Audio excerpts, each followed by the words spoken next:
안녕하세요. 더스코프 강서구 기자입니다. 조경만 대표님을 모시고 이제 펀드 투자법에 대해서 얘기를 해보고 있는데요. 앞전에서 이제 수익성과 위험성에 대해서 말씀을 잠깐 해주셨는데 네. 궁금한 게 최근 좀 많이 오른 펀드 네. 그리고 많이 떨어진 펀드 어떤 게 있을까요? 글쎄요, 여러분들이 쉽게 인터넷 포털에서 증권, 펀드 요 분야를 검색해 보시면 알 수 있습니다. 3개월, 6개월, 1년 수익률 기준에 따라서 좀 다르긴 하지만 기간을 무시하고 다 보신다고 하더라도 요새는 코로나 때문에 그런지 헬스케어, 그러니까 의료 관련된 펀드들이 엄청난 수익률을 내고 있습니다. 네. 제가 며칠 전에 검색해 보니까는 3개월, 6개월에 30%, 50% 수익률을 냈으니까 네. 만약에 지난번에 주가가 좀 떨어졌을 때 한 3개월 전에요. 1,000만 원 넣은 사람들이 지금 500만 원, 1,000만 원 가까운 네. 펀드를 수익을 가져갔다는 얘기니까 네네. 놀랄만한 수익률이죠. 가장 좀 저조한 수익률이라죠? 원금을 손해본 것은 지수에 연관된 건데 코스피가 떨어질 줄 알았는데 네. 개미들의 힘인지 하여튼 동학 개미 때문에 그런지 코스피가 올라가는 것을 생각하지 않고 떨어지는 것에 배팅을 한 사람들이 네. 그 다음에 레버리지라고 해가지고 2배 효과가 나타나는 네네. 그 리버스 레버리지 이런 펀드 쪽에 투자한 사람들은 네. 원금의 상당 부분을 손해본 경우가 있습니다. 또 원유 관련된 펀드도 네. 지난 4월 달에 인기였었는데 그것도 조금 손실을 많이 봤고요. 쉽게 얘기해서 코스피가 떨어질 줄 안 쪽에 2배로 베팅하신 분들이 네, 오르니까 손해를 예, 그렇습니다. 네, 그러니까 이처럼 이렇게 펀드도 위험성이 있잖아요. 네 그렇죠. 그러니까 어떤 펀드를 고르냐, 어떤 시의성을 찾느냐도 중요한데 네. 이게 매번 바뀌는데 앞에서 말씀하신 장기간 투자가 적용이 될 수 있을까요?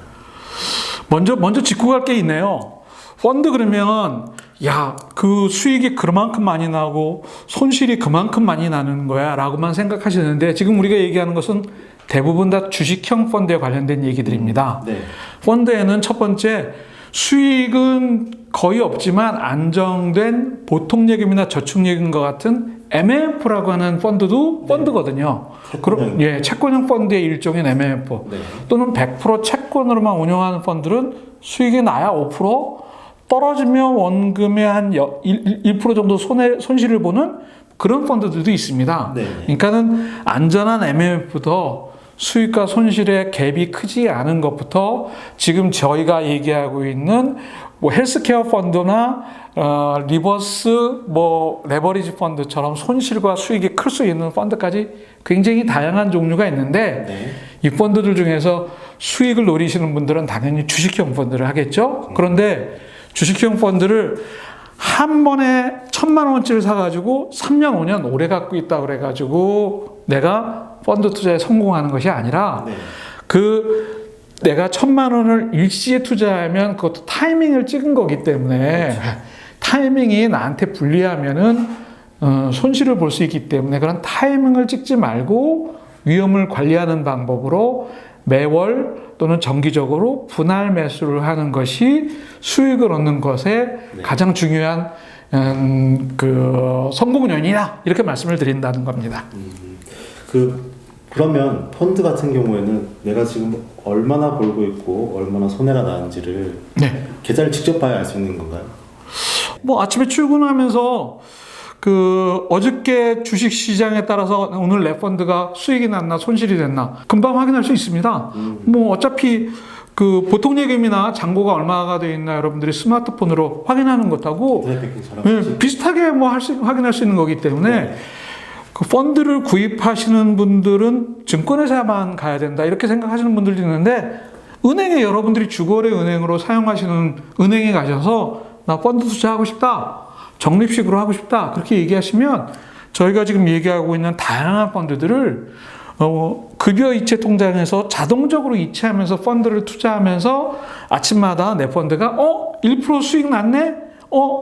어제보다 좀 빠졌네? 네. 이렇게 확인할 수 있기 때문에 그렇게 어려운 금융상품이 아니라는 인식부터 먼저 좀 하셨으면 좋겠어요. 그럼 일단 펀드에 가입하는 방법은 다음에 한 번 더 자세하게 얘기하기로 하고 수익률은 볼 때 말씀하신 대로 펀드는 다양한 상품을 담겨 있잖아요. 네. 주식도 있고 채권도 있고 뭐 해외 부동산도 있을 수 있고. 네. 근데 이 각각의 자산이 어떻게 움직이는지 투자하신 분들은 궁금하거든요. 이게 10개 투자를 했는데 어디서 수익이 나고 어디서 예. 빠졌는지, 그래야 뭐 빠진 건 바꾸던가 할 수 있잖아요. 빠진 거 바꾸는 거는 펀드 매니저가 할 일이니까요. 그 네. 펀드에서 빠져나오지 않는 이상은 받아들여야 되고요. 네.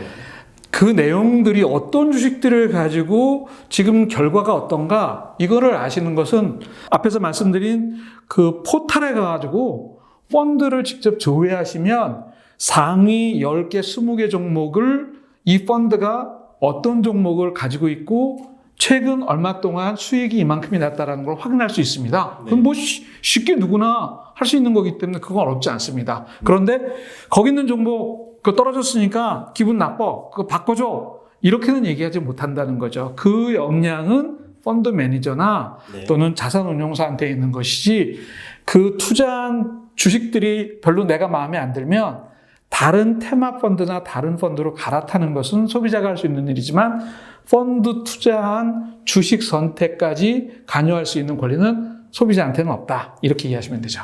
그럼 일단 투자를 했으면 믿고 가야 된다. 그렇습니다. 아니면 빠져나오는 거죠. 빠져나오고 네. 가야 된다.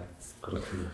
위험성 문제잖아요. 예. 그렇죠. 그럼 말씀하신 대로 분할 매수를 하면 위험성을 다 커버할 수 있나요? 쉽게 얘기해.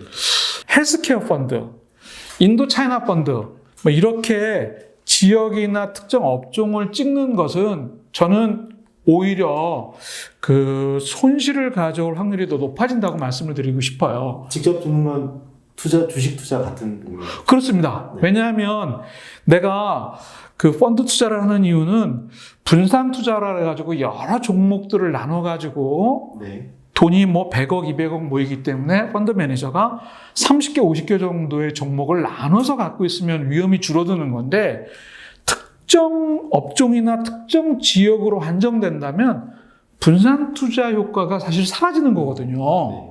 그렇기 때문에 그렇게 한 곳을 지정하는 것들은 테마 펀드라고 얘기하는 그런 것 쪽은 상황이 좋으면 수익이 많이 날 수 있지만 상황이 안 좋으면 손실이 커질 수 있는 그 뭐라 그럴까, 찍는 방법 중에 하나가 아닐까. 그래서 저는 조금 지역이나 업종에 투자하는 것을 조금 말리는 편입니다. 좀 초보자로서는 조금 금해야 되는, 멀리해야 되는 투자 방법 중에 하나입니다. 그럼 말씀하신 30개에서 50개까지 펀드가 투자 상품이 담겨 있을 수 있다고 말씀하셨는데, 네.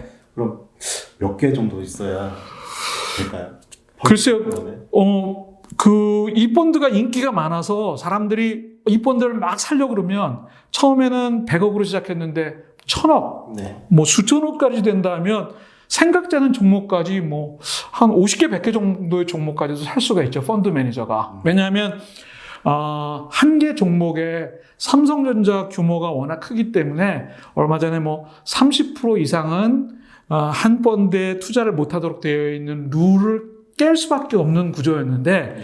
그런 삼성전자처럼 시장에서 점유율이 큰 펀드를 말고는 좋은 주식이라고 생각하는 것은 적더라도 다 아마 살 수 있는 그런 여력이 된다면 네. 가능한 한 많은 종목을 사죠, 펀드 매니저가. 펀드 투자를 위해서 수익률을 좀 내기 위해서는 네. 안정적인 채권형보다는 주식의 비중이 좀 있어야 된다, 이 말씀이시잖아요.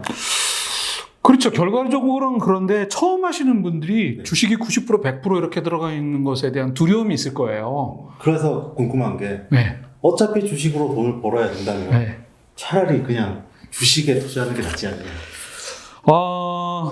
언젠가는 그렇게 되시기를 원해요, 저도. 네. 그런데 투자를 처음 접하시는 분들이 주식시장에 뛰어들어가지고 상한가 30%, 하한가 30% 그런 시장에 뛰어드는 것은 어려우니까. 그리고 또 방송을 보시는 분들이 뭐 그 경제활동을 열심히 하시는 분인데 내 주식 오늘 어떻게 됐나 쳐다보고 있으면 그 일이 제대로 되겠어요? 그러니까 선주공에서는 그래요.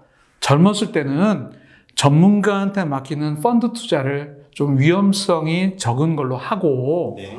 투자에 대한 관심과 경험이 좀 생기면 나이 들어서 은퇴할 즈음에는 직접 주식을 해라. 네. 그때는 절제력도 있고 자산도 좀 있기 때문에 또 공부를 꾸준히 할 여유도 있기 때문에 재무 설계에서 얘기하는 자산 구성의 비중을 고민하기 때문에 그런 위험은 나이가 들면 좀 사라질 것 같아요. 오늘 조경만 대표님을 모시고 펀드 투자법에 대해서 간략하게 얘기를 나눠봤습니다. 다음 편에는 수익률과 위험성에 대해서 조금 더 깊이 있게 얘기해 볼 수 있도록 하겠습니다. 오늘 시간 내주셔서 감사드리고요. 마지막으로 인사 한번 드리겠습니다. 작년에 있었던 부정적인 인식을 좀 바꾸시고 나도 한번 해봐야 되겠다. 내가 좀 잘못 알았네. 이런 분들이 좀 있었으면 하는 마음이 간절합니다. 네, 인사드리겠습니다. 감사합니다.